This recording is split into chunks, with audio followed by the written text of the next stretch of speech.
Hola, muy buenas noches. Bienvenidos a la Casa Azul Literaria y a este su programa Conversatorios con Escritores. Pues les cuento que estamos muy emocionados porque el día de hoy pues es nuestro aniversario y además nos encontramos con Jorge Ortega. Jorge, bienvenido. Gracias, buen día, buenas tardes, buenas noches, según a la hora en que nos escuchen. Además, Jorge no es cualquier escritor, Jorge tiene proyección internacional. Ahorita les voy a compartir su semblanza. Ya lo saben, mi nombre es Georgina Gómez Saucedo y pues aquí estamos para servirles. Jorge, ¿quieres mandarle saludos a alguien? Pues saludos a quienes están ahora muy atentos a esta transmisión y sobre todo a las y los lectores de poesía, porque esta conversación en buena medida girará en torno a ese género que bien podemos considerar de pronto un género marginal, pero más allá de esa supuesta marginalidad de la poesía, creo que la poesía es un género que nos recuerda no solamente los orígenes de la escritura literaria en todos los sentidos, y desde luego también los albores de la imaginación y de la sensibilidad humana, que es finalmente el sustrato no solamente de la literatura, sino también de todas las artes. Pues yo les voy a contar que conocí a Jorge porque le dieron su premio de literatura, el Gilberto Owen, que es un premio nacional de poesía, y entonces pues no tenemos muchos filtros aquí en la Casa Azul Literaria, así es que le mandé un mensajito de Jorge, muchas felicidades, me presenté, le dije, aquí en Morelia tienes un espacio en la Casa Azul Literaria y nos encantaría tenerte. Jorge de muy buena gana nos dijo que sí, así es que aquí está para ustedes. Muchísimas, muchísimas gracias. Encantado.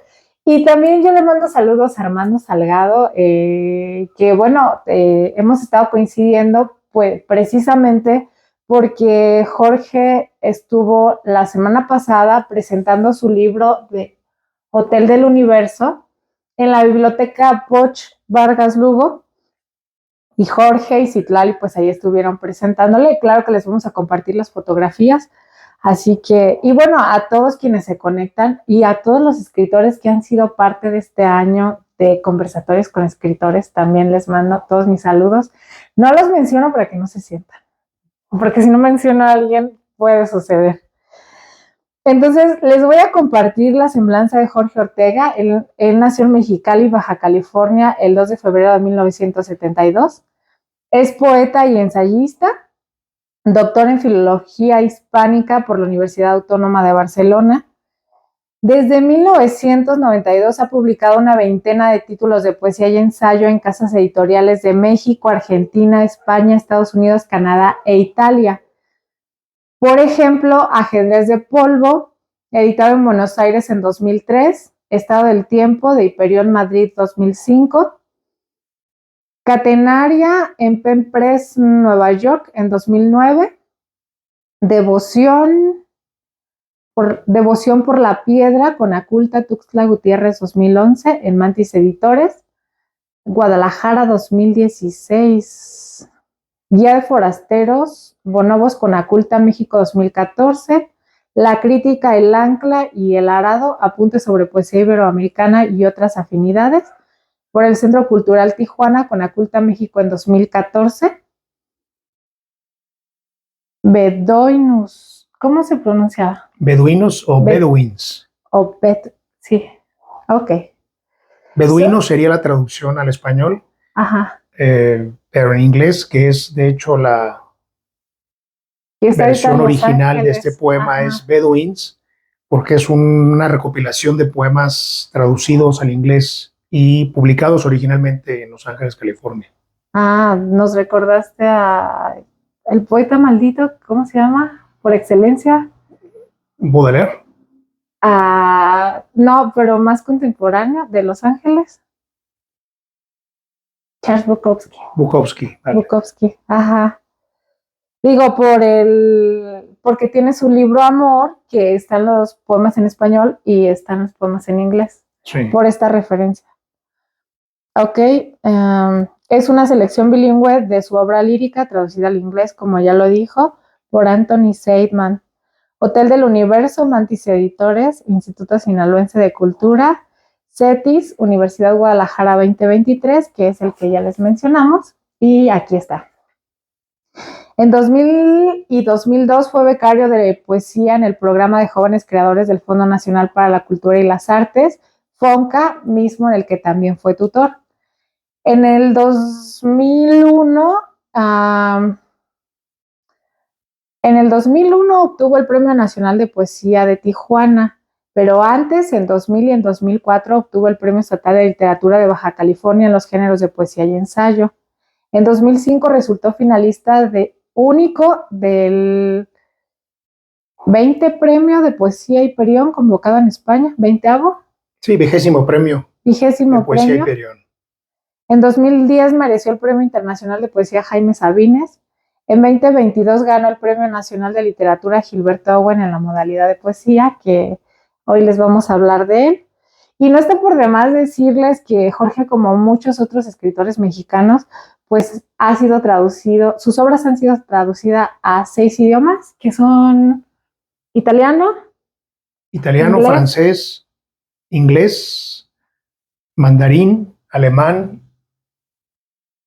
portugués, tal vez olvide alguno, pero eso te aplaudimos. Es, digamos, en general, ¿no? Las lenguas o los idiomas a los cuales han sido traducidos mis poemas. Nos honra tener a un escritor de la talla que tú tienes, Jorge. Muchísimas gracias nuevamente. Estamos muy entusiasmados. ¿A qué actividad literaria, para entrar al conversatorio, a qué actividad te dedicas, además de tu actividad literaria? A la docencia universitaria y a la edición, pero sobre todo a la docencia universitaria. Soy profesor en la universidad, en Baja California, en el CETIS Universidad de Arte y Cultura Contemporáneos. En eso ocupo la mayor parte de mi tiempo, pero también coordino el programa editorial de esa casa de estudios.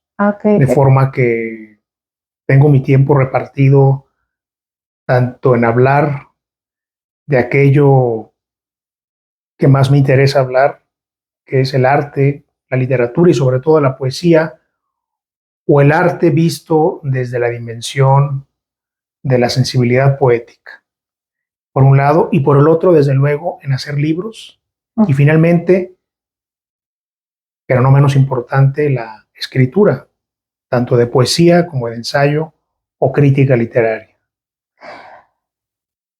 ¿Cómo concilias, Jorge? Porque la literatura por sí misma es súper demandante y la docencia igual, y todas las actividades a las que tú te dedicas, ¿cómo haces para conciliar todas tus actividades? Pues son actividades complementarias, ¿no? De forma que, digamos que me muevo más o menos en un mismo campo de acción, con tareas, con actividades que de alguna forma tienen que ver unas con otras, que mantienen una afinidad, como es impartir clases de literatura, como es editar libros e igualmente como es escribir. Sin embargo, debo reconocer que tanto la edición como la docencia suelen ser labores extenuantes, claro. Sobre todo la docencia, cada vez más, ¿no? También creo que hay una edad para la cual se puede enseñar en toda plenitud física, ¿no?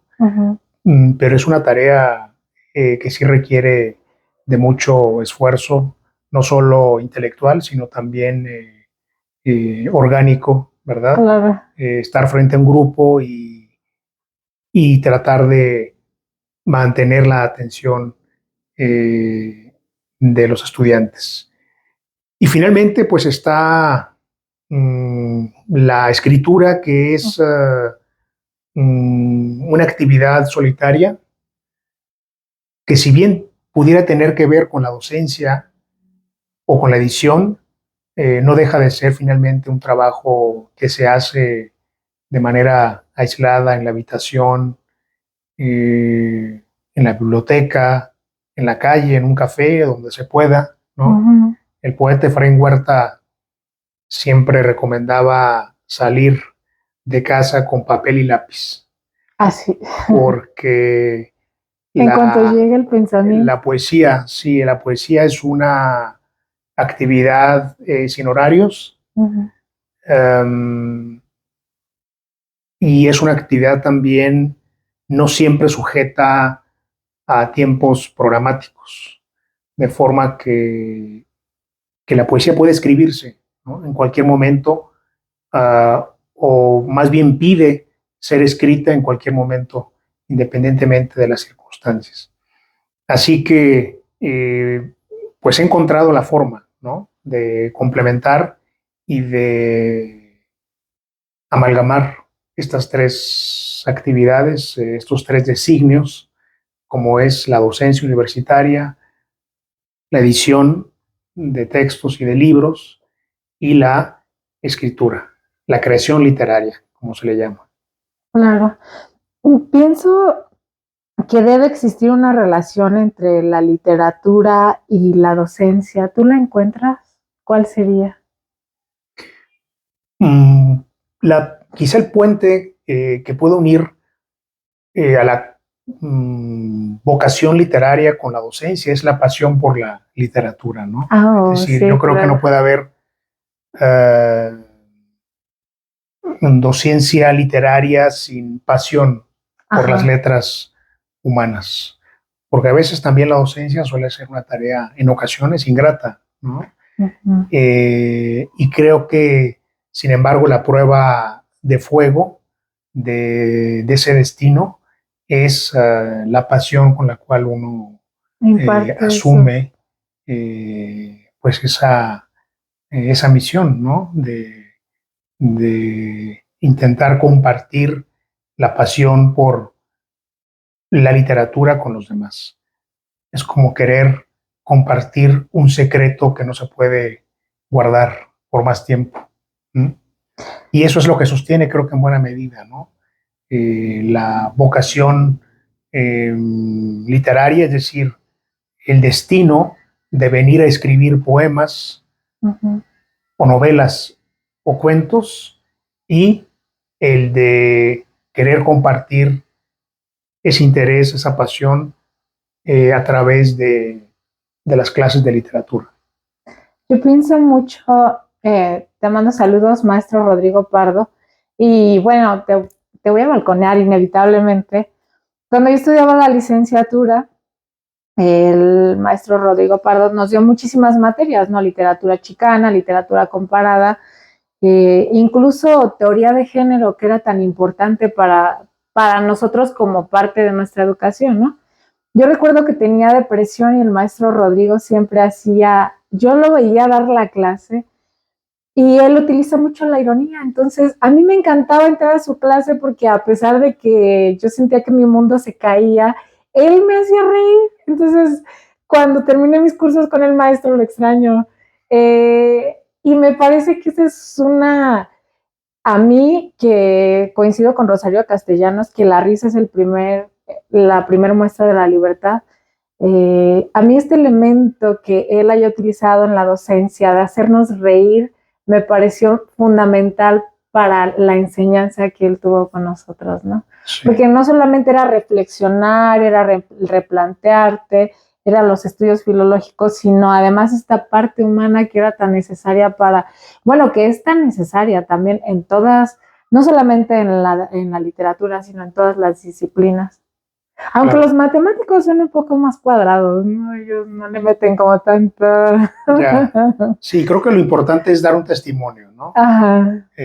Compartir de forma directa, um, como dije antes, esta pasión por algo que uno siente que ha descubierto y que quiere que los demás disfruten Claro. o conozcan. De modo que lo único que uno puede hacer es limitarse a dar ese testimonio, ¿no? Uh-huh. Y cuando ese testimonio sobre las bondades, sobre la grandeza de la literatura, es un testimonio convincente. Creo que cuando podemos decir que se cumple la parte humana de la docencia universitaria, ¿no? Y en buena medida creo que ese es el papel de los profesores en general, ¿no? Claro. Transmitir con pasión un descubrimiento, no solamente un conocimiento, sino un descubrimiento, de forma que ese apasionamiento con el cual uno habla de lo que ha descubierto o de lo que conoce, pues se convierta en en un elemento de persuasión Y de indeclinable. seducción, ¿no? Sí, desde También, luego. que a nosotros que estamos en esta parte de la literatura es mucho de seducción porque el verbo amar como el verbo leer no soportan el modo imperativo, ¿no? Entonces es mucho transmitir esta pasión que nosotros tenemos. Claro, sí, por supuesto, ¿no? De eso creo que debemos dar fe todos los profesores de arte. Ok. Nos encantan las historias y justamente que estamos en la parte de la literatura, compártenos cómo fue tu historia de tu acercamiento o tu descubrimiento de tu vocación literaria.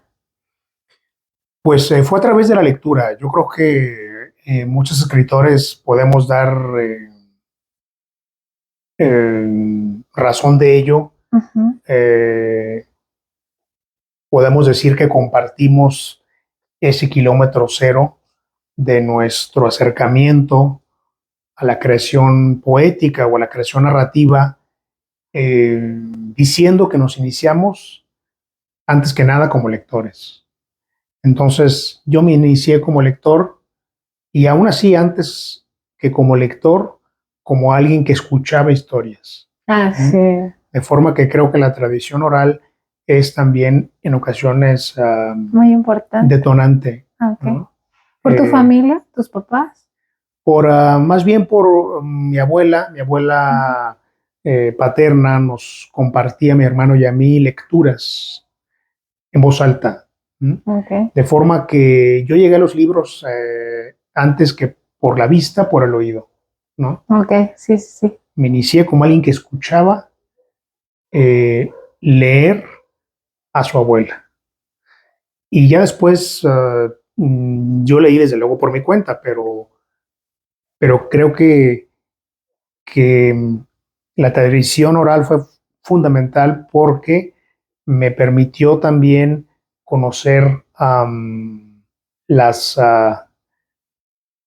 bondades de las palabras, es decir, de la eufonía del lenguaje. Uh-huh. Y eso creo que es también crucial para sentirse atraído por las palabras, ¿no? Es decir, que las palabras, independientemente de que nos digan algo, nos parezca que suenan bien, ¿no? Uh-huh. Y que tienen una dimensión evocativa que va más allá del significado de las palabras, ¿no? De la definición o de los conceptos, que es la música de las palabras, y creo que eso es también definitivo para la poesía. Yo creo que para toda la literatura, pero creo que con la poesía pasa algo distinto, ¿no? La música de las palabras es una de las condiciones imperantes del quehacer poético.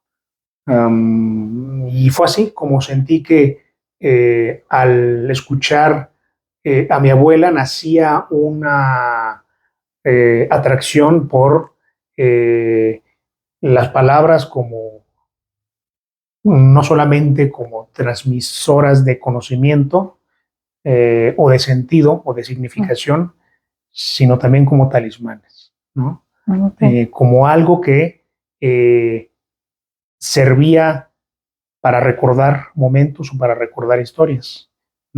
Y por eso creo que las palabras, que los vocablos en general, poseen una aptitud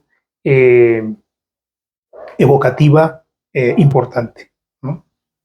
Yo soy un poco idealista, mucho.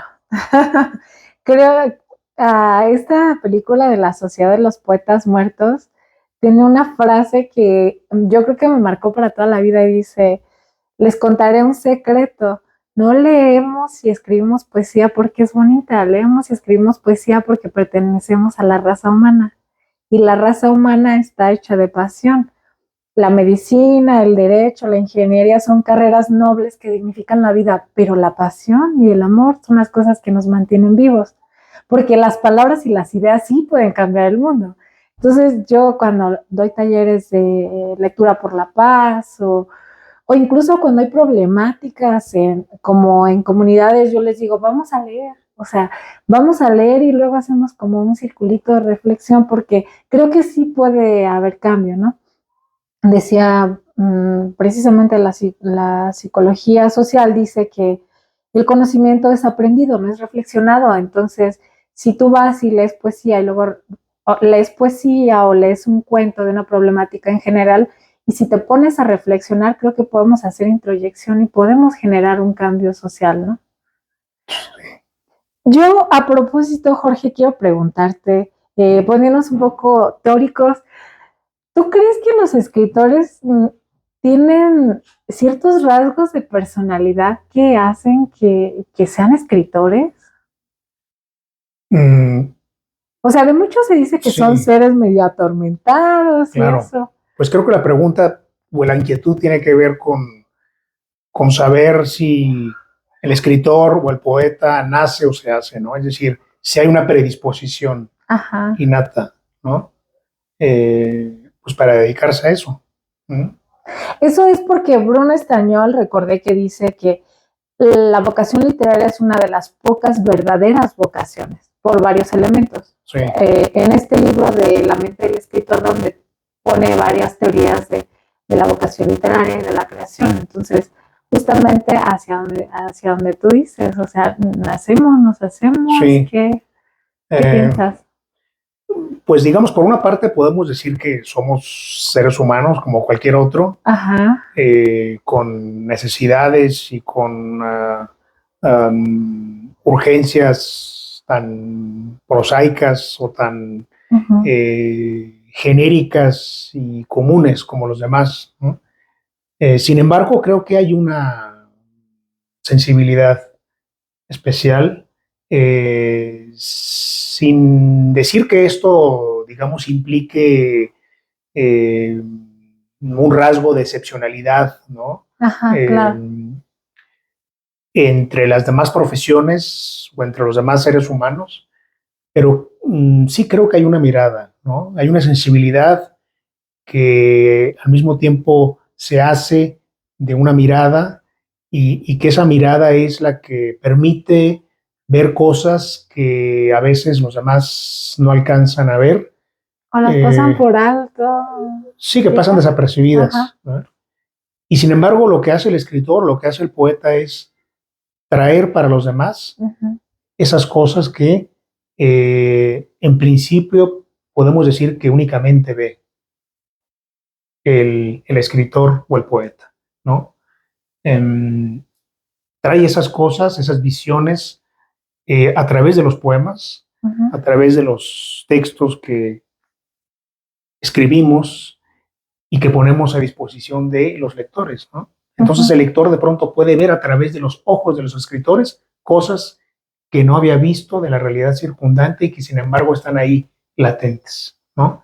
Y por eso creo que los escritores ayudan a los lectores o a los demás o les dan pauta, en todo caso, para que los lectores y el mundo en general pueda descubrir o redescubrir cosas del mundo circundante que están ahí, ¿no? Pero de las cuales no se había dado cuenta, ¿no? Claro. Y eso es lo que pasa no solamente con quienes no escriben literatura o poesía, sino incluso con nosotros mismos, ¿no? Es decir, los que escribimos poesía, vivimos eso en tanto que lectores, ¿no?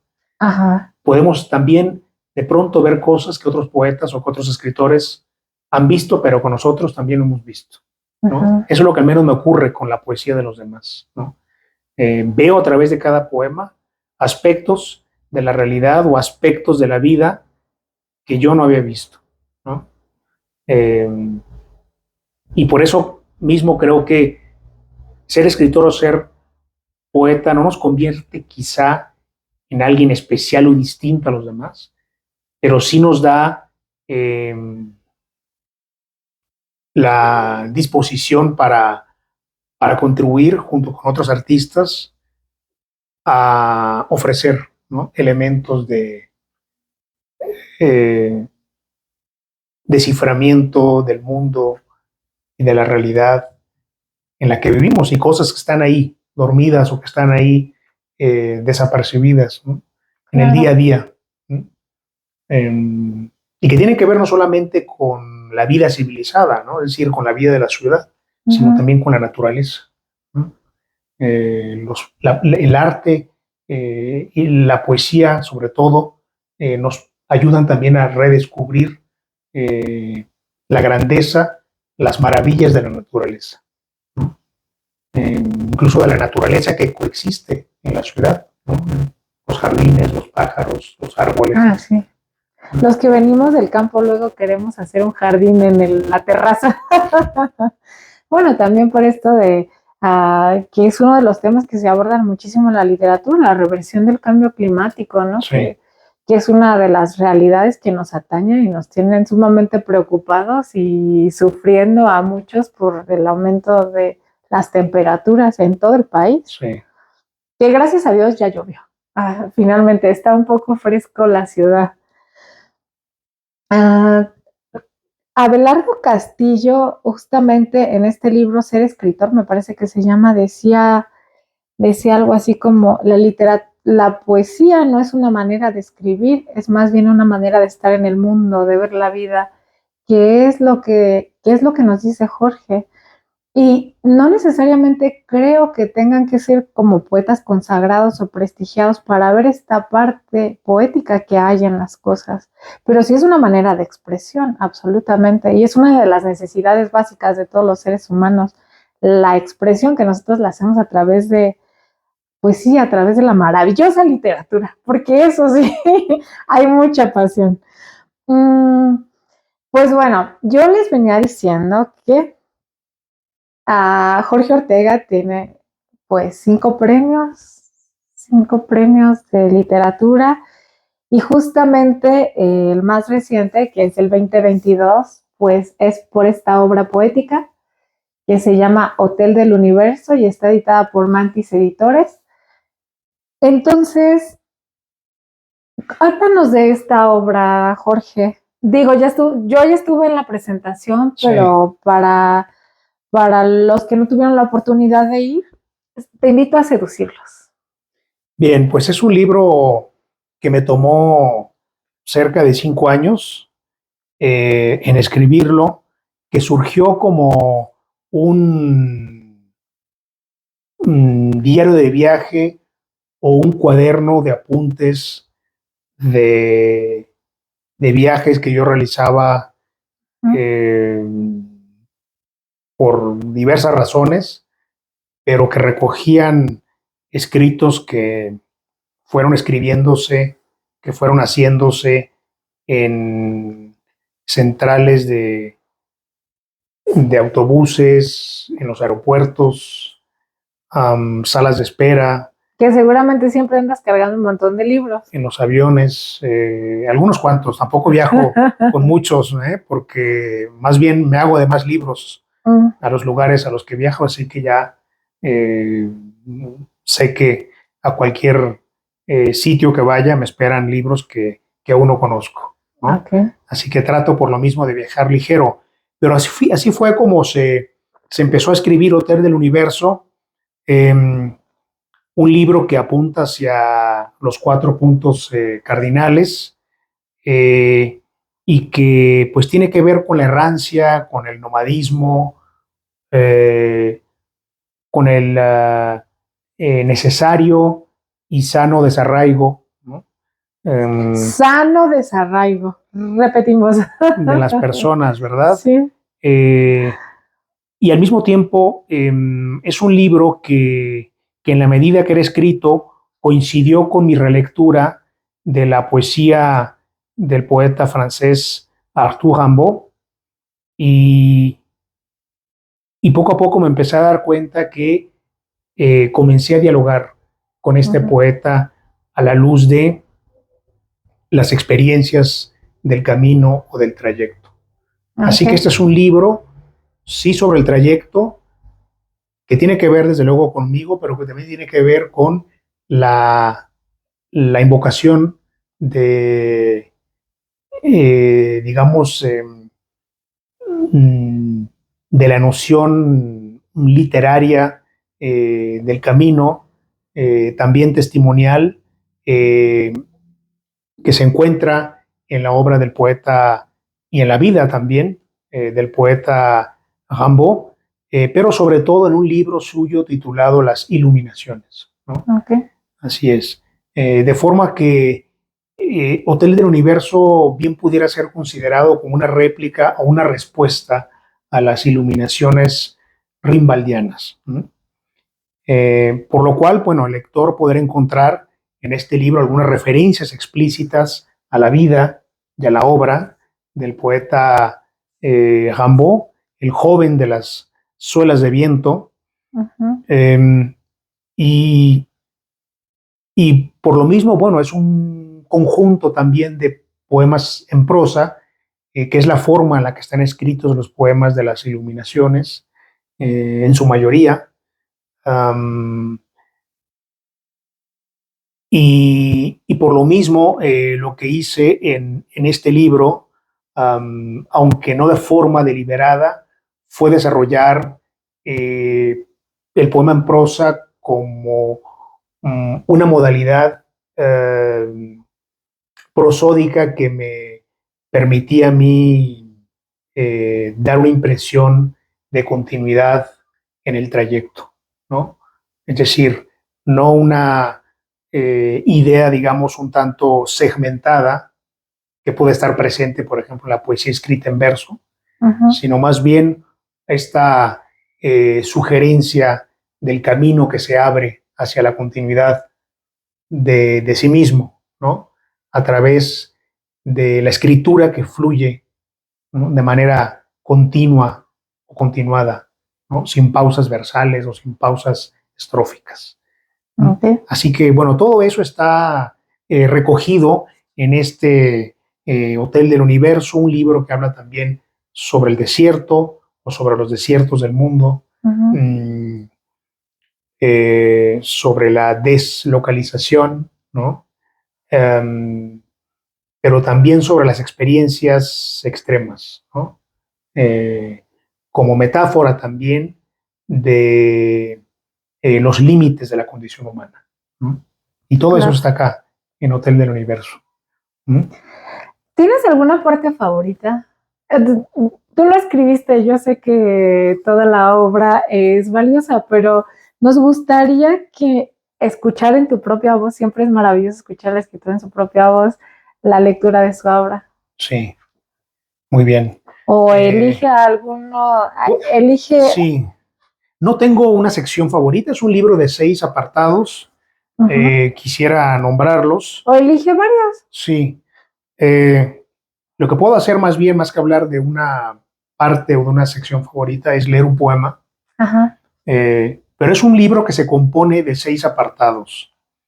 El primero se titula Un país de marfil, el segundo Carlópolis, el tercero Canal de Panamá, el cuarto Dólar de arena, el quinto Ciencia burda y el sexto Diario de agonía. Son secciones o segmentos de poemas que podemos decir que abordan temas complementarios, ¿no?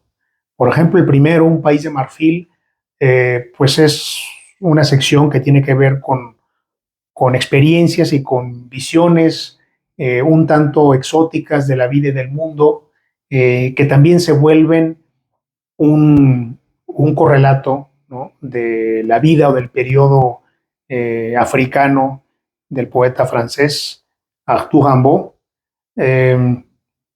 El segundo apartado, Carlópolis, tiene que ver con la infancia o con la adolescencia también de Rimbaud, esa adolescencia en la cual, siendo un poeta precoz, Rimbaud, una adolescencia pues permeada de estímulos, pero también de determinaciones, ¿no? De su propia vida, ¿no? De lo que él decide hacer, escribir y sobre todo de las primeras fugas, ¿no?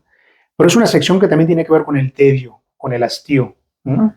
Que, digamos, asediaba al poeta Rimbaud y que lo lleva a buscar siempre huir, ¿no? De su lugar de origen, de Charleville, y de ahí, por cierto, el nombre de la sección de Carlópolis. Canal de Panamá es una sección sobre la imposibilidad de los proyectos o de los sueños, ¿no? Que se vuelven por lo mismo pues una utopía postergada. Después viene el cuarto acto o el cuarto apartado, Dólar de arena, que tiene que ver con la vida práctica, ¿no? Con las imposiciones de la vida práctica a propósito de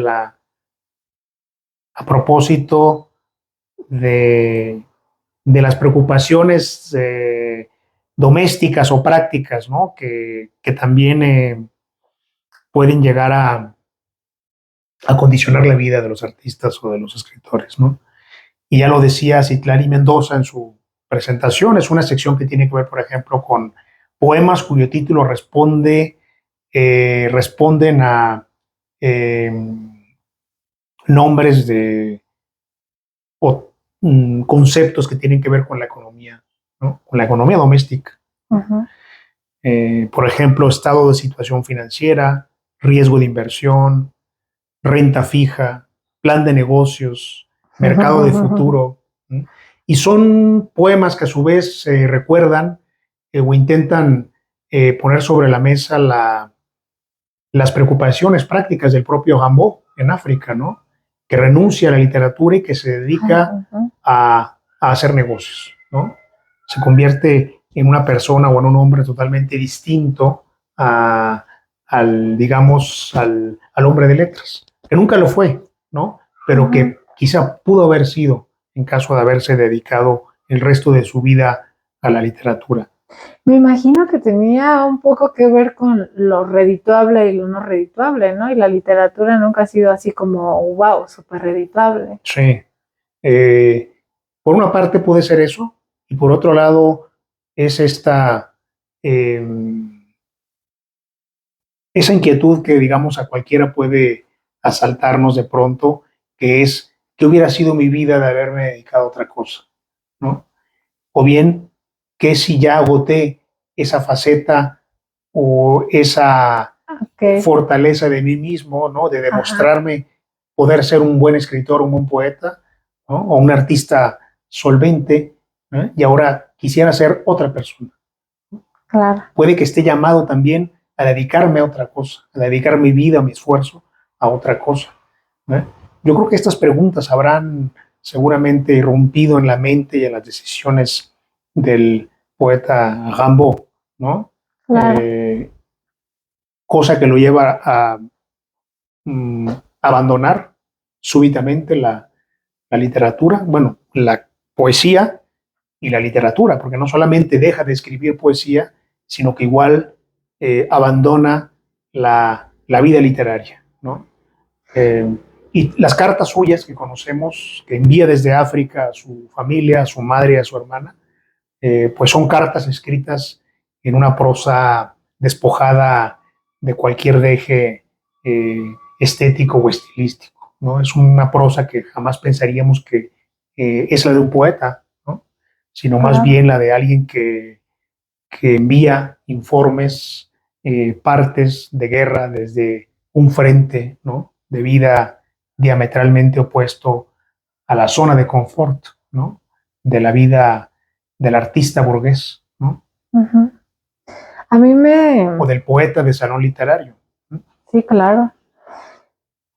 Cuando yo empecé a decir que era escritora, porque, bueno, yo a mi abuelo me dijo cuando tenía 7 años, ¿qué quieres ser cuando seas grande? Yo soy poeta, le dije. O sea, yo no quería ser cuando fuera grande, yo ya era. Entonces, cuando empiezo ya más con mis primeros poemas, mi hermana me dice, tenemos un tío que es escritor. Está bien. Él fue secretario en la SOGEM, en la Sociedad General de Escritores de México. Y justamente así como Rimbaud, bueno, yo le digo así, Rimbaud en francés, eh, deja la parte literaria. Yo lo conocí cuando ya estaba en la licenciatura, ¿no? Porque yo quería encontrarme con esa parte literaria de la vena familiar o no sé, algo estaba yo buscando ahí. Y entonces fui y lo busqué y estaba en esto del comercio, ¿no? Y yo, pero si estabas en la SOGEM, pero si dabas clases, no, o sea, no entiendo por qué tú dejaste, no.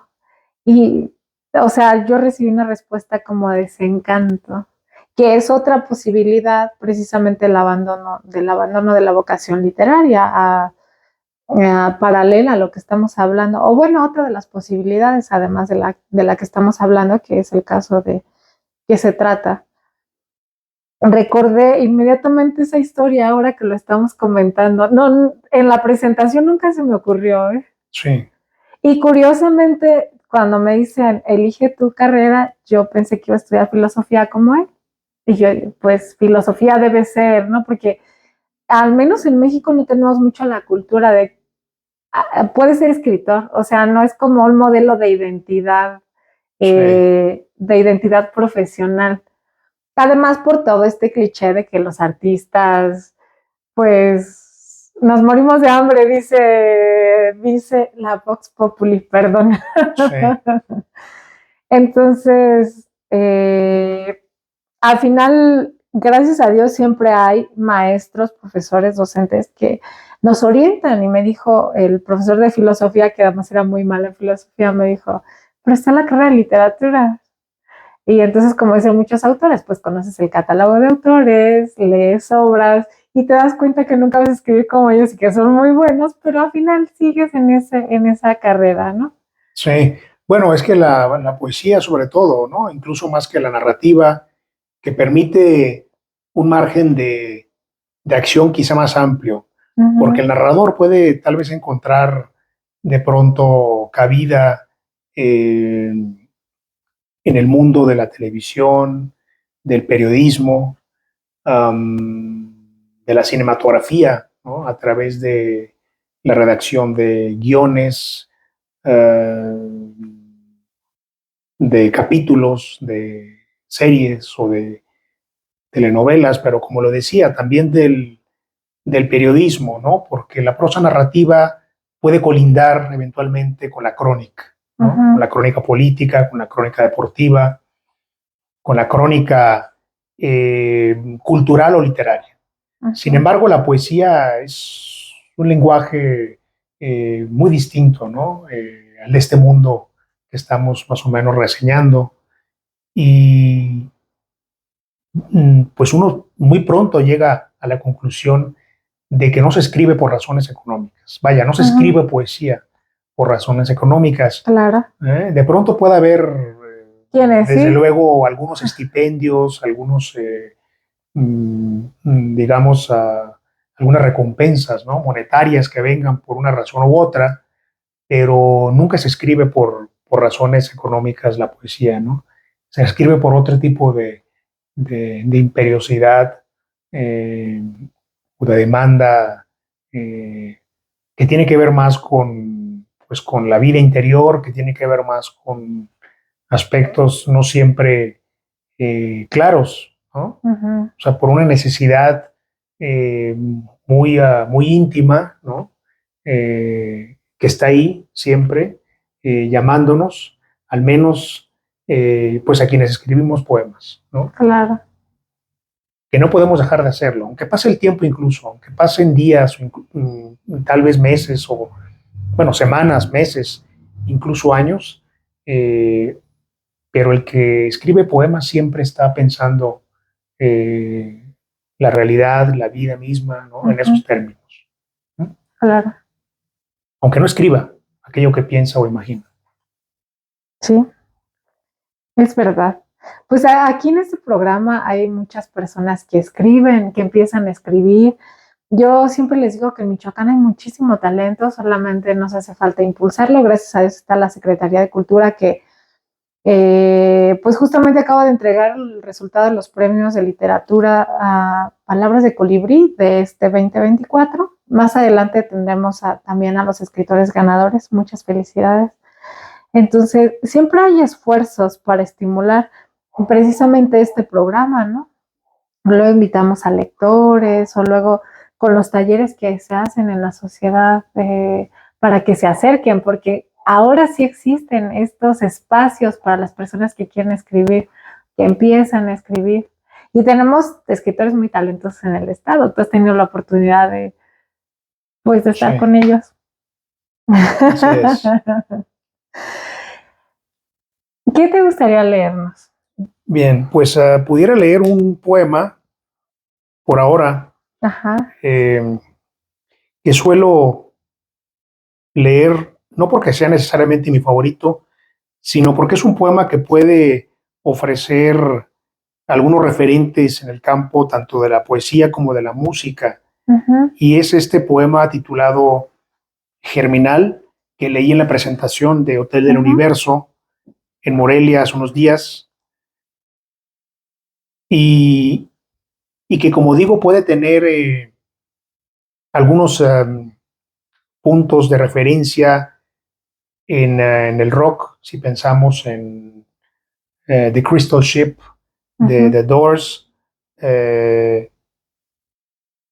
pero que también puede tener algún otro punto de referencia con la poesía, si pensamos desde luego en El barco ebrio, el gran poema, uno de los textos iniciáticos de Rimbaud, pero también en esa imagen del barco de cristal que aparece en un poema de Ramón López Velarde, ¿no? Y que en realidad es un candelabro que se encuentra en una iglesia de San Luis Potosí. Germinal. Buscar un barco entre las estrellas. Buscar en la opulencia de luceros un yate que regresa de lo innumerable. Buscar en los diagramas estelares la silueta de una carabela, el chorreante oropel de su aparejo entre ojivas de salumbre. Buscar en dunas de cobalto la intrépida quilla de un galeón adiestrado en los rondines de la luna. Buscar bajo los arbotantes de cera del insomnio un paquebote de corcho. Buscar un candelabro en llamas en el triángulo de las Bermudas que conecta a las supernovas. Buscar el Nautilus de un velamen mecido en el crispado tintero de la noche. Buscar una corbeta en jaque entre las empinadas pleamares del ozono. Buscar en el estero de la bóveda, en su ilegible artesonado, el lustre de una joya a la deriva. Buscar un clasto de azúcar en el cremoso añil del firmamento. Buscar en la negrura una remota intermitencia. La mermada cuadrilla de los argonautas volviendo con el vellocino de oro. Buscar el prisma de las constelaciones, los ángulos de níquel despuntando de la oscuridad como una armería de porcelana. Buscar una corona de lumbre en el cañamazo de un tsunami galáctico. Buscar el faro desvelado que ataja muy arriba los turbiones y alusa el aluvión de la aurora boreal. buscar en los fiordos de la física cuántica el rescoldo de la nave de los locos, buscar en la ionosfera la alberca ejemplar de los cetáceos, el santuario de las maravillas, pantalla de neblina que trasluce para el megalómano la hidra de todas las circunnavegaciones. Yo volví a sentir lo mismo que el día que lo leíste. La poesía tiene esta cualidad que nos transporta, bueno, la literatura en general, ¿no? Y nos hace sentir, nos hace vibrar. Yo lo vuelvo a disfrutar. Tengo el honor, o sea, lo hizo aquí a mi lado y digo, oh, wow. ¿Por qué elegiste justamente hablar de este tema? ¿Por qué surge en ti? O sea, bueno, todos los temas que engloba Hotel del Universo. Bueno, por las razones que mencionaba hace unos minutos, ¿no? Sobre Ajá. qué es lo que me lleva a escribir Hotel del Universo y de qué trata este libro. Pues que es un libro que tiene que ver con el ir y venir, con el peregrinar. Creo que la vida en buena medida es eso, ¿no? Después de ciertos años, uno se da cuenta que lo que ha hecho es errar, ¿no? Claro. Errar en ambos sentidos, no solamente en el sentido de recorrer un espacio, ¿verdad? Ajá. De desplazarse en la geografía, ¿no? Ya sea de forma voluntaria, es decir, por decisión propia o por razones de fuerza mayor, pero también errar en el sentido de no acertar, ¿no? Uh-huh. De tropezarse.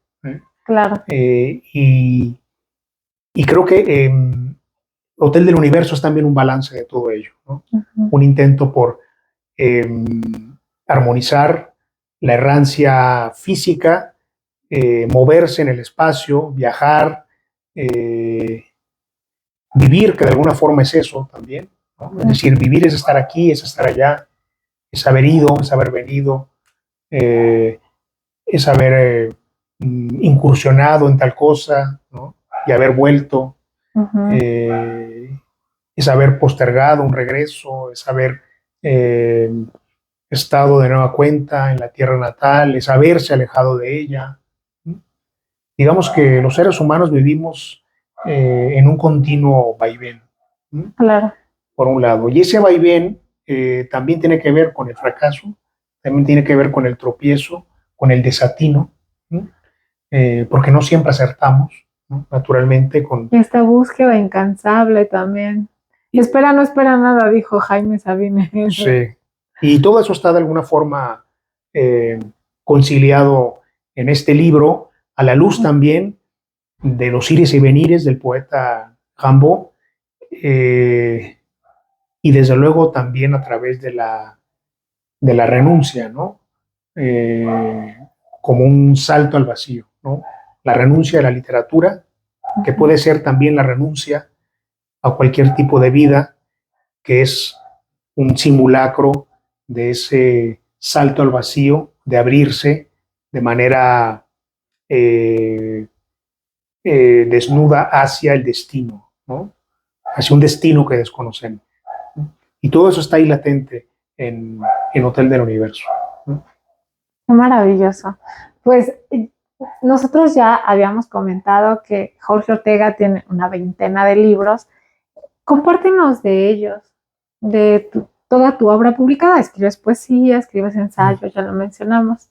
Sí, pues escribo poesía desde el año de 1988, ¿no? Un año antes de que yo naciera, Jorge. Mira. Bueno, no hay que evidenciar edades de nadie. Bueno, cuando empecé a escribir poemas, ¿no? Que es 1988, es decir, un año, ¿no? Uh-huh. Finalmente también existe eso que se llama la ficción lírica, ¿no? O la Claro. ficción poética. Pero bueno, quiero decir que comencé a escribir desde los 16 años. Uh-huh. Y sin embargo, después de haber publicado mis primeros libros de poesía allá en los años 90, me di cuenta que igualmente me sentía cómodo escribiendo ensayo, ¿no? En el fondo también creo que el ensayo es un género lírico, como la poesía. Es decir, es un género en el cual, si recordamos tal como lo concibió Montaigne, es un género a través del cual el ensayista pues trata de compartir su punto de vista, ¿no? Sobre un tema determinado. Su punto de vista, cómo ve él, ¿no? Determinado tema, como lo hizo justamente Montaigne, ¿no? Que de ahí viene la palabra ensayo. Sí, así es, ¿no? De su libro de ensayos. Bueno, no la palabra, sino el origen del ensayo. Claro. Entonces, me sentí muy cómodo escribiendo ensayo y comencé a escribir mis primeros textos dentro de ese género, dentro de ese tono. Los publiqué en revistas, en suplementos culturales, en periódicos, y pues poco a poco también me fui dando cuenta que estaba comprometiéndome con mis lectores, ¿no? De esa manera, no solamente como poeta, sino también como ensayista. Lo cual me llevó después también a reunir, ¿no? mis primeros ensayos en un libro, ¿no? Y así continuar escribiendo en ese mismo género. Sin embargo, pues creo que hay una tradición muy definida de poetas ensayistas, ¿no? O sea, de poetas que se sienten atraídos por el pensamiento reflexivo. Claro. Y podemos enumerarlos, ¿no? A muchos de ellos. Podemos pensar en Paul Valéry, en T.S. Eliot, pues en el mismo Octavio Paz, y en tantos otros, ¿no? Rosario Castellanos. Sí, desde luego. También Rosario Castellanos, Elsa Cross, y por lo mismo María Negroni, ¿no? Hay una estrecha relación, creo yo, en el fondo entre la sensibilidad poética y el pensamiento reflexivo, ¿no? No solamente a través del puente del lirismo, sino creo que también a través del puente de la importancia del punto de vista, ¿no? Del perspectivismo, ¿no? Eso que Cervantes inaugura con el Quijote, que es el punto de vista, ¿no? Que es en el fondo lo que está también presente en la poesía, ¿no? O sea, lo que el poeta hace es compartir una forma de ver el mundo, ¿no? Una forma singular de ver el mundo, que no es la forma en que el resto de la humanidad ve el mundo, sino como la ve él, pero a través de esa singularidad, lo que intenta el poeta es compartir, ¿no? A manera de hallazgo, compartir esa forma de ver el mundo. Y lo mismo pasa con el pensamiento reflexivo, con el ensayo, ¿no? Claro. Y pues al paso del tiempo, sí, efectivamente mis libros se han desplegado en esos dos géneros, ¿no? La poesía por un lado y por otro lado el ensayo. Y ya van pues más de una veintena, ¿no? De libros o de títulos publicados en un género o en otro, ¿no? Que yo creo que son los géneros más elevados, la poesía y me decía el otro día alguien, hay poesía para niños. No, la poesía no es para niños, necesitas tener cierta competencia y cierta madurez ya como para entender las metáforas poéticas, no es que, claro que hay poesía infantil, absolutamente, pero la poesía no está escrita para niños, es en general, ¿no? Y creo que para entenderte una metáfora erótica, una metáfora amorosa, necesita, no sé, como tener más de 12 años, ¿no? Supongo. Sí, y aún así hay, digamos, facultades que evoca la poesía, actitudes ante la vida que evoca la poesía, que también tienen que ver con la forma en que los niños ven el mundo o la vida. Sí, como por ejemplo, claro. el asombro, ¿no? El estupor, ¿no? La poesía en buena medida es eso, ¿no? Es asombrarse. Asombrarse, escribir esas formas de asombro y compartirlas con los demás, ¿no? Y a través justamente del asombro, del estupor y de la perplejidad, creo que es como incluso la poesía puede acercarse a los niños. Yo más bien, de hecho, quizá podría decir que no hay ni poesía infantil ni poesía No, para ajá. adultos, ¿no? Bueno, el erotismo no se lo damos a los niños, por ejemplo, pensando como en cosas muy puntuales. Ya, sí. Eh, pero hablando, por ejemplo, de esto otro, ¿no? Que decimos, el estupor, el asombro, ¿no? Está ahí latente siempre, también en la sensibilidad de los niños. De alguna forma, de hecho, escribir poesía y es un intento por recobrar esa mirada Ujú. primigenia, ¿no? Que hemos perdido con la vida, con el desengaño, ¿no? Sí, es Con la verdad. decepción, ¿no? No diría que es como volver a ser niños, pero sí, pero es una invitación a recobrar la virginidad de la Esencia. mirada, Ajá. ¿no? Esa mirada fresca que poseen los pequeños, ¿no? Tienes razón. Mi sobrino Dante ya ahora tiene 8 o 9 años. Lo empecé a llevar a talleres de literatura y entonces, hablando del amor, escribí un poema que dice, ah, el amor suena a reloj roto porque las personas se separan, pero cuando empiezan a gustarse también tienen sueños. Entonces, es verdad, esto que tú me dices me recordó esta manera de Dante de ver las cosas, ¿no? ¿Qué es la poesía? Es eso que me gusta hacer por las tardes. No sé, la asocia la tarde con la poesía, ¿no? No, Claro. no con el llanto, no con el celular, no, con la poesía. Sí. Sí, bueno, las tardes, bueno, asociar la poesía con la vida misma, ¿no? Ujú. En general. Eh, con las acciones, con los acontecimientos quizá más gozosos del día a día. Eh, bueno, podemos asociar la poesía con eso, pero también podemos asociarla con la decepción o con el dolor, Claro. ¿no? Eh, y el amor y el erotismo, pues también, ¿no? Estarán ahí, desde luego, en la poesía, y ya habrá algún momento en el cual los lectores puedan acercarse a, a percibir también eh, las, los descubrimientos, ¿no? Del amor físico o del amor corporal a través del lenguaje poético, ¿no? Ah, sí, maravilloso. Que justamente nos acordamos de Octavio Paz, ¿no? Con Sí, su llama doble, que es ensayo y que habla de estos tres temas, o sea, el amor, el erotismo y la sexualidad en su esplendor. sí, correcto. Digo, y hay muchos otros grandes ensayistas, como ya los mencionamos, pero es un excelente género literario para que empiecen a incursionar. Yo los invito en Enciclopedia de Escritores Mexicanos. Ahí está otra semblanza más breve y no tan actualizada de Jorge Ortega y están sus obras completas. Bueno, están las obras que él ha publicado de ensayo para que tengan acceso y puedan conseguirlas. Sí, así es. Sí, están ahí mis títulos o los títulos de mis libros. ¿De dónde se pueden conseguir, por cierto?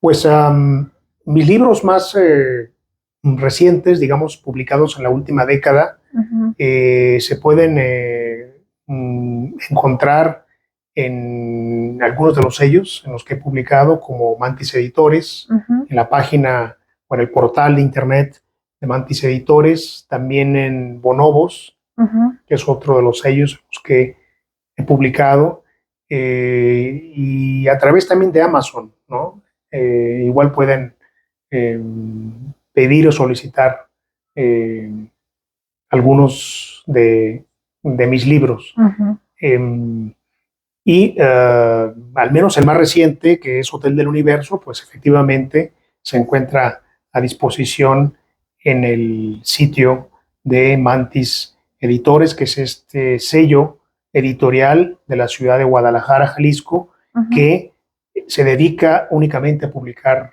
poesía desde Okay. hace 25 años, un cuarto de siglo. Eh, de apostar, pues, por este género, Uh-huh. por este lenguaje, que pudiéramos decir de entrada que no es ni un género, ni un lenguaje con muchos adeptos, pero yo creo que también hay cada vez más lectores que salen del closet Sí. como lectores de poesía y que se allegan de libros publicados por también cada vez más número de editoriales independientes de poesía, ¿no? Hubo una época en la cual casi todos los libros de poesía eran publicados por los sellos o por las instituciones públicas culturales de México o por las universidades también públicas, pero ha habido un auge de editoriales independientes que se dedican a publicar poesía, ¿no? Lo cual significa que si eso ocurre es que es un buen indicador de que hay un segmento de lectores que se va acercando cada vez más a la poesía, ¿no? Qué maravilloso. Digo, porque cada lector elige como el género que va a leer y pienso en los códigos, pienso en el estilo de cada uno de ellos y cómo de pronto, o sea, respecto también a los estados de ánimo, yo lo puedo decir como lectora, prefiero leer poesía o prefiero leer novela o prefiero leer cuento. Aunque yo sí les digo, ya no me gusta luego leer como pasatiempo porque después de que ya tienes la competencia no dejas de estar estudiando. Entonces ya digo, ay, ¿qué no se suponía que iba a disfrutar y yo sigo estudiando, ¿no? Como toda la intertextualidad y demás elementos de la teoría literaria que digo, apágate poquito, Sí. solamente quiero leer por placer, pero también es parte y es maravillosa la lectura, esa es mi conclusión en este... Sí. No, y también hay muchos tipos de poesía, ¿no? Sí. Por fortuna. No hay un solo tipo de poesía que se escriba, digamos, a nivel mundial y a nivel también continental o a nivel idiomático o a nivel nacional aquí en México.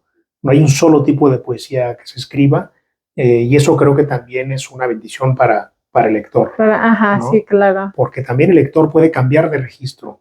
No siempre, de hecho, leemos, o más bien dicho, nunca leemos, ¿no? Solamente, al menos en mi caso, ¿no? La poesía que pudiera también tener afinidades con la que escribimos o con la que escribo, ¿no? Yo soy un lector, digamos, no sé si decirlo así, pero muy disciplinado.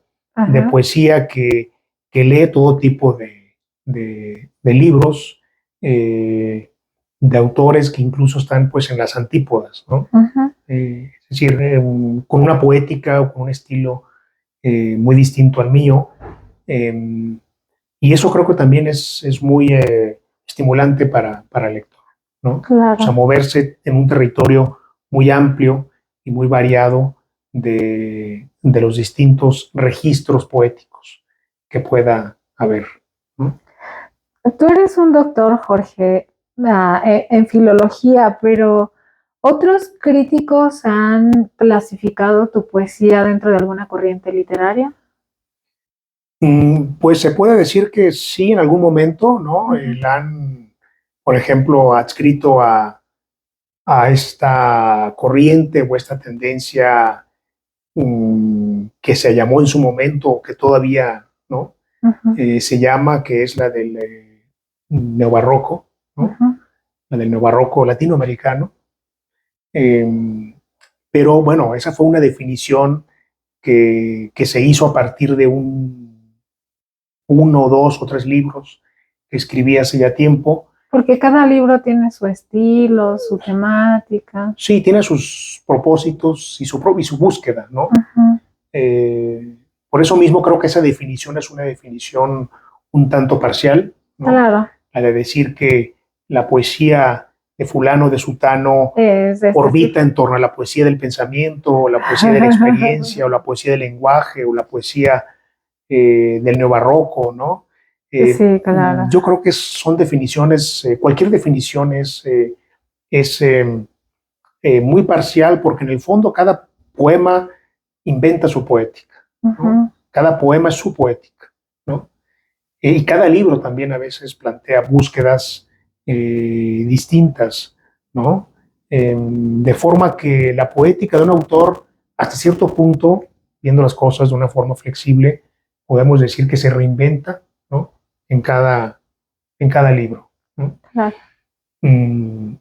Y en el fondo, pues, toda la poesía, por ejemplo, es poesía del lenguaje, ¿no? Uh-huh.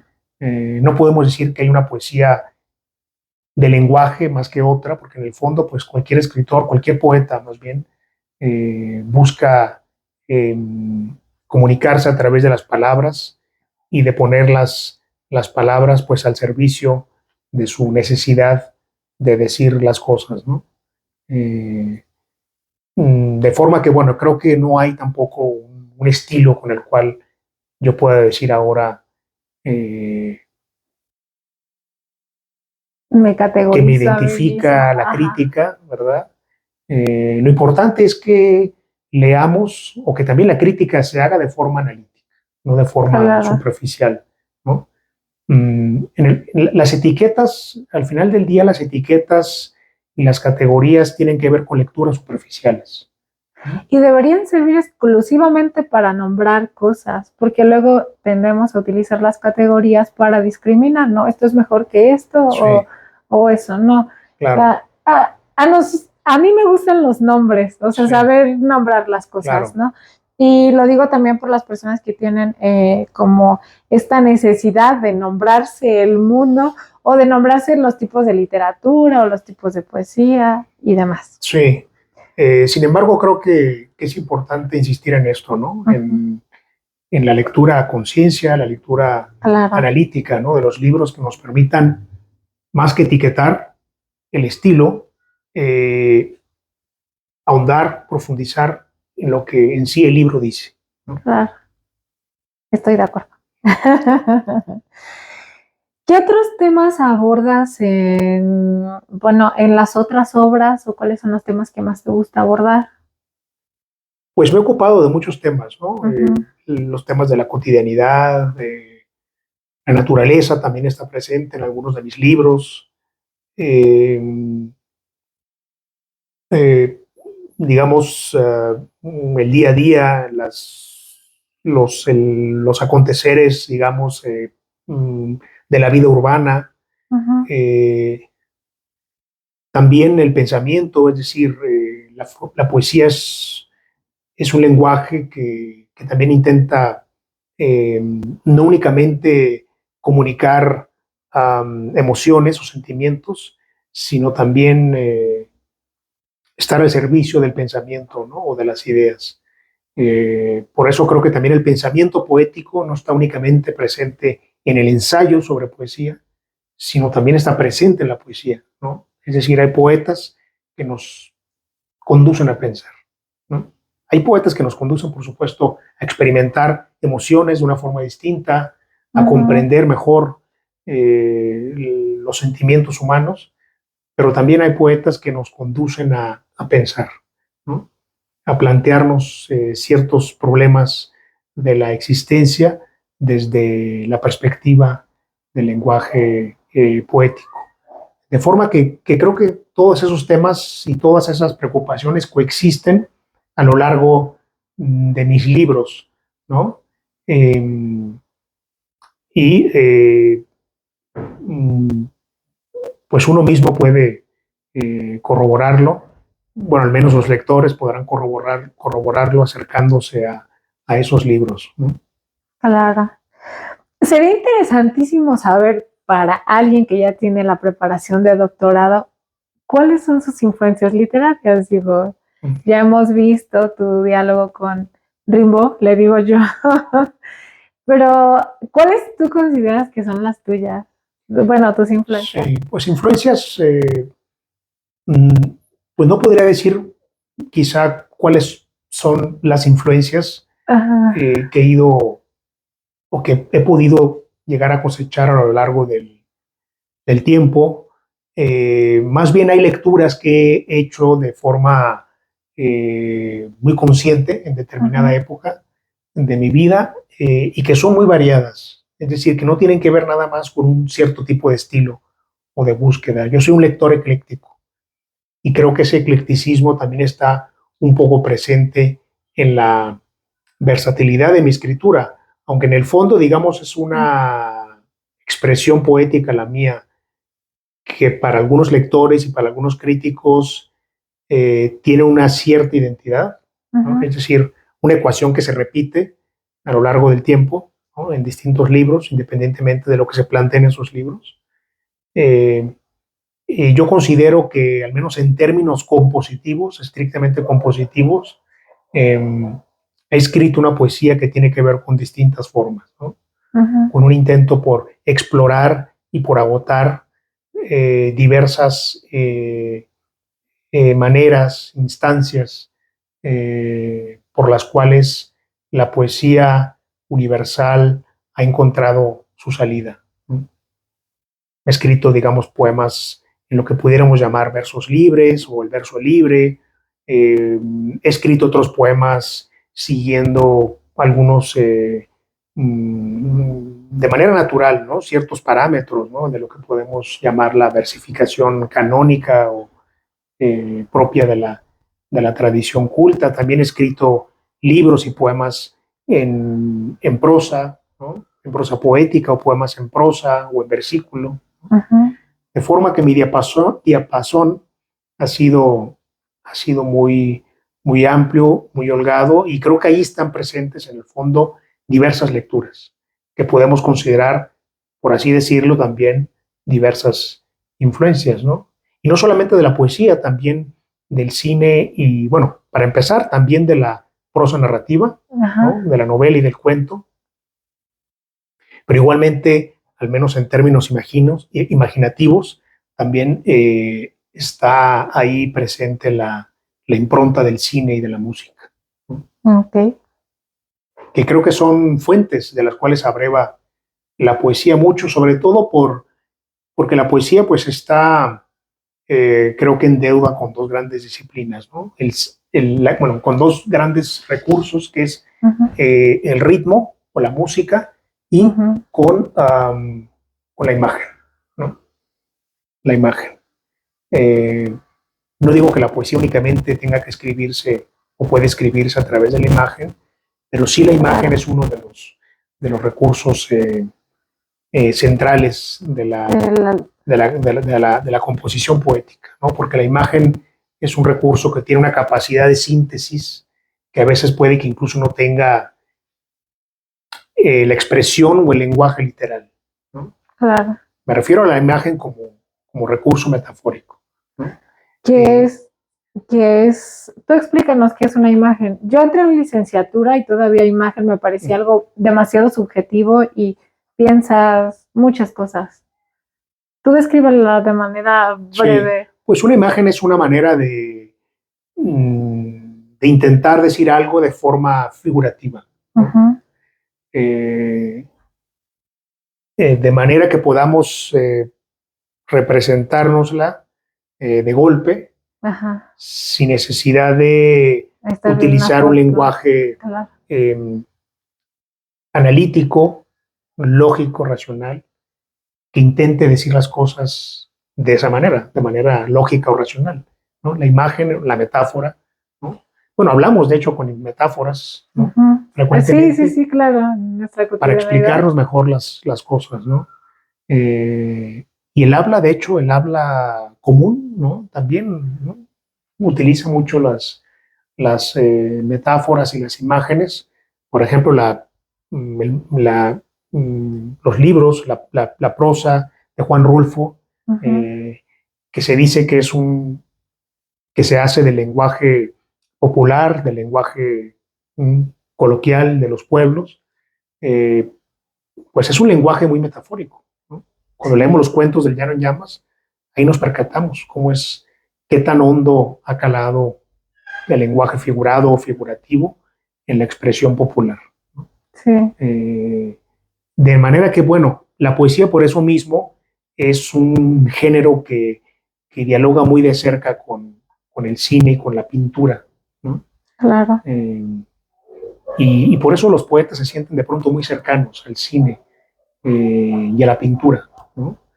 Hay poemas, ¿no? Hemos escrito poemas, o se han escrito poemas sobre pintores o con referencias a la pintura, ¿no? Y ya desde antiguo la poesía se planteaba su relación con la plástica, ¿no? Ujú. Si recordamos a Simónides de Zeus, ¿no? Que nos decía aquello de que la pintura era poesía muda y, y, la, y la pintura, no, la poesía era pintura que habla, ¿no? Ujú. Y la pintura era poesía muda, ¿no?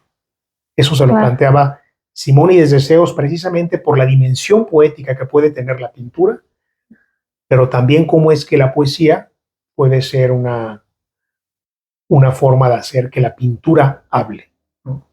Que la pintura tenga una voz. Y esto, bueno, nos habla de la importancia que ha tenido a lo largo de la historia de la lírica, la imagen, ¿no? Como un Ujú. recurso de expresión fundamental, capaz de condensar emociones, sentimientos, ideas. ¿No?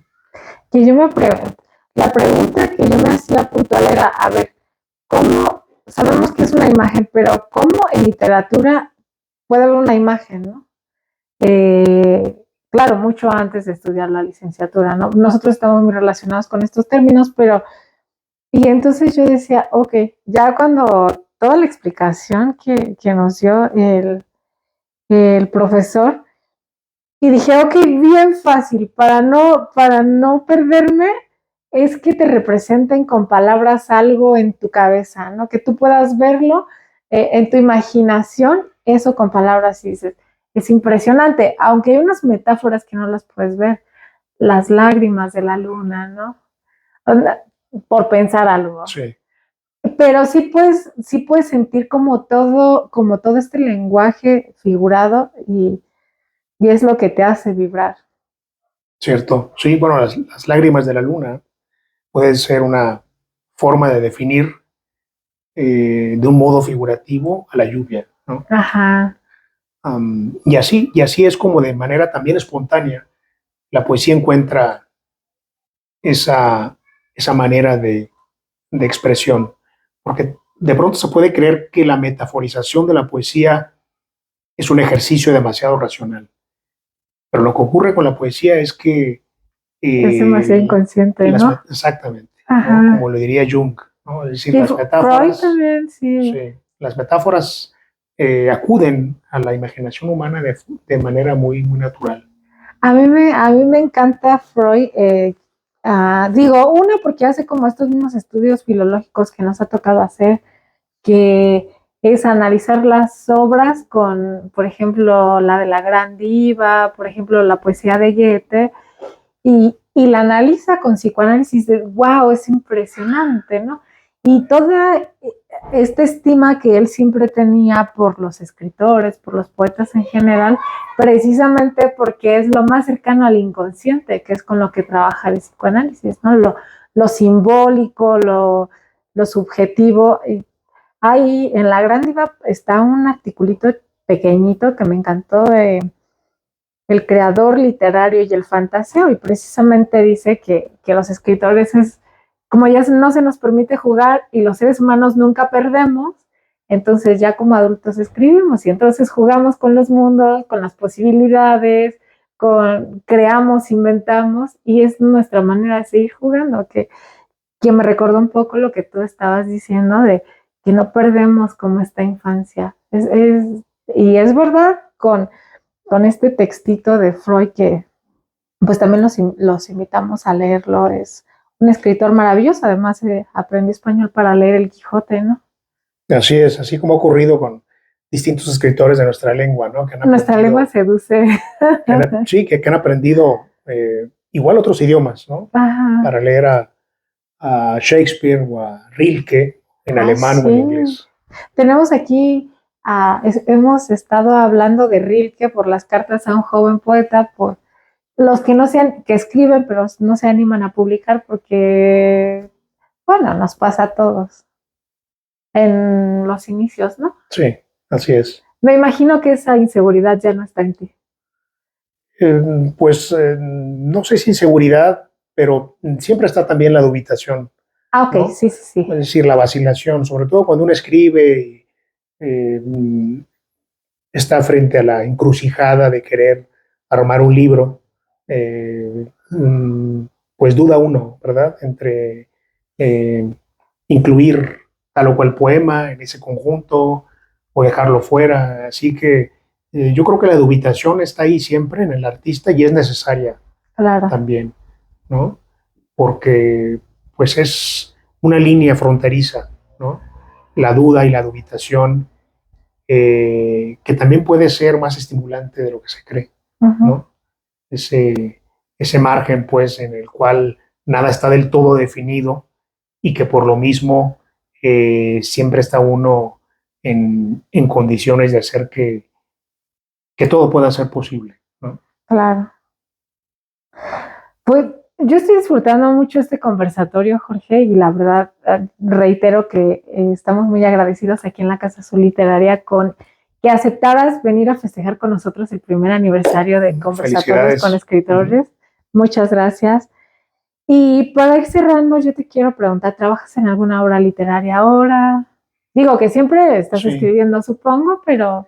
sí, bueno, suelo hablar poco de los libros o de los proyectos Ajá, que tengo en marcha, pero lo que sí comparto es que siempre es que qué tipo de, de cosas estoy escribiendo, ¿no? ajá, Y pues sí, trabajo en un libro de poesía, ok. eh, pero igualmente intento poner orden en mis ensayos, Ujú, para ver si también pronto puedo reunirlos en un nuevo eh, título, en un nuevo libro, ujú, en un volumen, pues que aglutine algunos de los muchos ensayos que he escrito en los años más recientes, que se han publicado algunos en revistas, en algunos portales de literatura, pero que no están reunidos en un libro, ¿no? ok. Y bueno, ahora tenemos un libro de poesía nuevo, Hotel del Universo, Ujú. pero sí, mi intención es publicar pronto, en un futuro no muy lejano, un par de libritos de ensayo, ¿no? Te vamos a leer, claro que sí. De ensayo literario, sí. Y bueno, pues a ver, ya que estén por ahí listos, podemos nuevamente volver a conversar, ¿no? Ah, por supuesto, nosotros encantados. Tú estás en Baja California Correcto, sí, en Baja y California. desde ahí, para ustedes, la verdad es que por eso yo les digo que me siento sumamente honrada porque vino hasta acá, nos regaló su tiempo, se abrió con nosotros a compartirnos su literatura, a compartirse con nosotros y pues qué más honra que esa. Dicen que el tiempo es lo más valioso que tenemos y es verdad, ¿no? Y encantado, de haber conversado contigo y con quienes nos escuchan sobre esta pasión compartida que es la poesía, la literatura, la lectura, los libros, que siempre nos darán afortunadamente de qué hablar. Nosotros decimos en literatura que todo lo que un libro tiene que decir, el libro ya lo dijo, pero no está de más siempre. Eh, y si Jorge está de acuerdo, por supuesto, les vamos a dejar su página como escritor para que se puedan poner en contacto con él. De todos modos, en internet, pues ya saben, pueden conseguir sus obras. Esa es una de las ventajas de la tecnologización, ¿no? Que puedes encontrar prácticamente todo en internet. Sí, bueno, poemas, ensayos, reseñas que he escrito y desde luego mis libros, ¿no? Y esta misma conversación puede ser ahora también posible gracias a la tecnología Gracias a la digital, tecnología ¿verdad? Algo digital. que hubiera sido impensable hace 10 o 15 años. Sí, es verdad. Gracias, Facebook. Gracias, YouTube. Ahí, pues en los dos canales de la Casa Azul Literaria va a estar disponible este conversatorio. Jorge, antes de despedirnos, por favor, regálanos un mensaje para la Casa Azul Literaria y este programa. Pues en principio, felicidades por este aniversario de la Casa Azul Literaria, un azul que por cierto Coincide es con... afín, Sí. ¿verdad? Con el color de los forros de Hotel del Universo, el azul del mar, pero también el azul del cielo. tanto del cielo diurno, del cielo despejado, diurno, como del cielo nocturno, del firmamento, ¿verdad? Entonces, bueno, felicidades por esta andadura en la obra literaria de autores que ustedes admiran, que siguen, que comentan, lo cual es fundamental, no solamente leer, sino comentar eso que leemos, porque es también una forma de comunión fraterna, ¿no? Que por cierto, en estos tiempos de guerra, en estos tiempos de combates injustos, de muertes desde luego innecesarias y cruentas, la comunión fraterna, sea bajo cualquier motivo y más a través de los libros, es más que necesaria, ¿no? Quizás suena un poco excesivo decir que, por lo mismo, una de las últimas formas de fraternización que nos quedan es justamente la del arte y la de la literatura, y sobre todo la de la poesía, ¿no? Claro. Que lo que hace es reiterar los atributos de la condición humana, ¿no? Totalmente de acuerdo contigo. Felicidades. Pues muchísimas gracias y muchísimas felicidades también a ustedes que han permanecido todo el año con nosotros. Llegamos hasta Estados Unidos, es una maravilla lo que hace la tecnología. A los que están en Ciudad de México, que siempre nos siguen desde allá, y en varias partes del país que también nos ven. Pues mi profundo agradecimiento, ¿qué más puedo decir? Y bueno, ya saben que cada viernes a las 7 de la noche Conversatorios con Escritores está aquí para ustedes, para compartir literatura, para compartir la humanidad de cada escritor. Ya conocieron a Jorge Ortega, que es un privilegio para nosotros de veras. El primer escritor mexicano internacional, porque vino Lucy Ortiz de Canadá, bueno, que ella es exiliada autoexiliada, porque ¿cómo se llama? Exilio voluntario. Sí, ¿no? Sí. Ella lo eligió, irse de El Salvador, pero él es el primer autor mexicano que está aquí y pues un año para ustedes, un año con todos. Así que, Jorge, muchísimas gracias. Gracias a ti. Reiteramos y espero verles pronto. Sí, reiteramos que las puertas de la Casa Azul Literaria están abiertas para ti y si tienes presentaciones, compártenos. Gente que está en otros lados del país seguramente podrá sumarse. Desde luego, ¿no? Gracias. Y hasta pronto.